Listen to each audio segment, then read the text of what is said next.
இன்னைக்கு பார்க்க போகிற ரெசிபி ட்ரெஸ் லெச்சஸ் கேக். நம்ம பார்க்க போகிற வெர்ஷன் டர்கிஷ் மில்க் கேக். ஒன்றும் இல்லைங்க, ஸ்பாஞ்ச் கேக்கில் மில்க் சிரப்பில் ஊற வச்சுட்டு மேலே விப்பிங் க்ரீம், அதுக்கு மேலே ஒரு கேரமல் லேயரையும் ஸ்ப்ரெட் பண்ணுறது தான் இந்த கேக்கு. எப்படி செய்யறதுன்னு பார்ப்போம். ஃபஸ்ட்டு ட்ரை இன்க்ரீடியன்ஸை எடுத்து வச்சுப்போம். ஒரு கப்பு மைதா மாவில் ஒரு சிட்டிகை உப்பையை நல்லா மிக்ஸ் பண்ணி கலந்து தனியாக எடுத்து வச்சுக்கோங்க.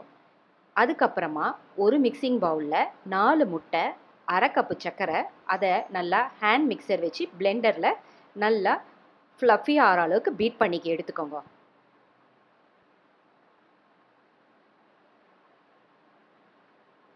ஃப்ளஃபி ஆன உடனேயே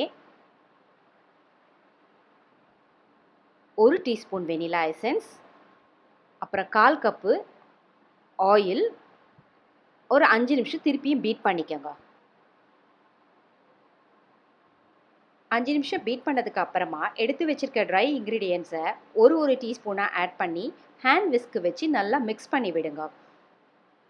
கேக் பேட்டர் ரெடி ஆன உடனே எந்த பவுலில் பேக் பண்ண போகிறோமோ அதில் நல்லா ஆயில் ஸ்ப்ரெட் பண்ணி கீழே பார்ச்மெண்ட் பேப்பரை வச்சு இந்த கேக் பேட்டரை அதில் ஊற்றிடுங்க. நான் ஆல்ரெடி அவனை ப்ரீ ஹீட் பண்ணி வச்சுருக்கேன். அதில் 180 டிகிரியில் 40 மினிட்ஸ் வச்சு பேக் பண்ணி எடுத்திங்கன்னா கேக்கு ரெடி. ட்ரெஸ் கேக்குன்றது 3 டைப் ஆஃப் மில்கை கேக்கில் ஊற வச்சு மேலே விப்பிங் க்ரீம் ஸ்ப்ரெட் பண்ணுறது. நம்ம பண்ண போகிறது டர்கிஷ் மில்க் கேக். அதாவது அதே கேக்கில் மில்க் சிரப்பில் ஊற வச்சு விப்பிங் க்ரீம் மேலே கேரமல் சாஸையும் ஸ்ப்ரெட் பண்ண போகிறது வெட் கேரமல் சாஸ். அதாவது ஒரு பவுலில் 1/2 கப் சர்க்கரையோட 4 டீஸ்பூன் தண்ணியை ஊற்றி லோ ஃப்ளேமில் வச்சு கிளறிக்கினே வருங்க. சர்க்கரை கரையிற வரைக்கும் நல்லா ஸ்பூன் வச்சு கிளறி விடுங்க. சர்க்கரை கொஞ்சம் கொஞ்சமாக கரைஞ்சி கேரமல் கலர் மாறும். கேரமல் கலர் வந்த உடனேயே கலர்றதை நிறுத்திடணும். இந்த மாதிரி கொஞ்சம் கொஞ்சமாக கலர் மாறி சுகர் ஃபுல்லாக மெல்ட் ஆகி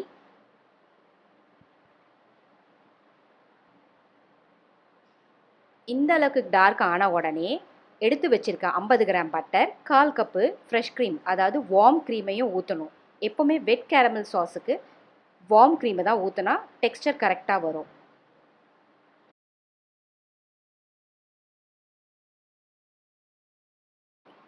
கேரமல் சாஸ் ரெடி ஆன உடனே அதையும் நல்லா ஆற விடுங்க. அதுக்கப்புறம் கேக்கும் பேக் ஆன உடனே அதையும் நல்லா ஆறட்டும். இப்போ பண்ண போகிறது மில்க் சிரப். அதுக்கு 1/2 கப்பு பால், அரை cup condense milk, 1/4 cup fresh cream நல்லா மிக்ஸ் பண்ணி தனியாக எடுத்து வச்சுக்கோங்க. கேக்கு நல்லா ஆறின உடனே நம்ம எந்த பவுலில் சர்வ் பண்ண போகிறோமோ அதே பவுலில் கீழே இருக்க பார்ச்மெண்ட் பேப்பரை எடுத்துட்டு கேக்கை வச்சுடுங்க.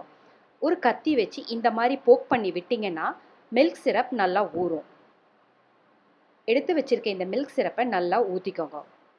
இதை நல்லா ஊற்றுனதுக்கு அப்புறமா ஃப்ரிட்ஜில் ஒரு 10 நிமிஷம் வச்சு எடுங்க.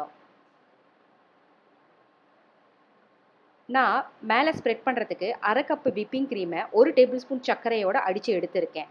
அதையும் இந்த கேக்கு மேலே ஈவனாக ஸ்ப்ரெட் பண்ணி விடுங்க. ஈவனாக ஸ்ப்ரெட் பண்ணதுக்கப்புறமா ஒரு 15 மினிட்ஸ் ஃப்ரிட்ஜில் வச்சு எடுத்திங்கன்னா கொஞ்சம் செட் ஆகும்.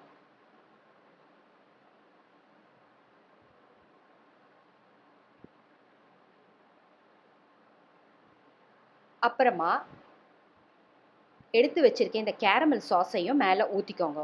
அதையும் நல்லா ஈவனாக ஸ்ப்ரெட் பண்ணி விடுங்க. நான் இந்த விப்பிங் க்ரீமை கொஞ்சம் எடுத்து வச்சுருக்கேன் டெக்கரேஷன் யூஸ் பண்ணுறதுக்காக. கேரமல் சாஸ் ஸ்ப்ரெட் பண்ண உடனே ஒரு 10 நிமிஷம் ஃப்ரிட்ஜில் வச்சு எடுங்க. டெக்கரேஷனுக்கு எடுத்து வச்சுருக்க இந்த விப்பிங் க்ரீமை மேலே இந்த மாதிரி பைப் பண்ணி டெக்கரேட் பண்ணால் டர்கிஷ் மில்க் கேக் ரெடி. நான் இது என் பையனோட பர்த்டேக்காக பண்ண கேக்கு. உங்களுக்கு இந்த ரெசிபி பிடிச்சிருக்கோன்னு நினைக்கிறேன். தேங்க்ஸ் ஃபார் வாட்சிங். பிடிச்சிருந்தா லைக் பண்ணுங்கள், கமெண்ட் பண்ணுங்கள்.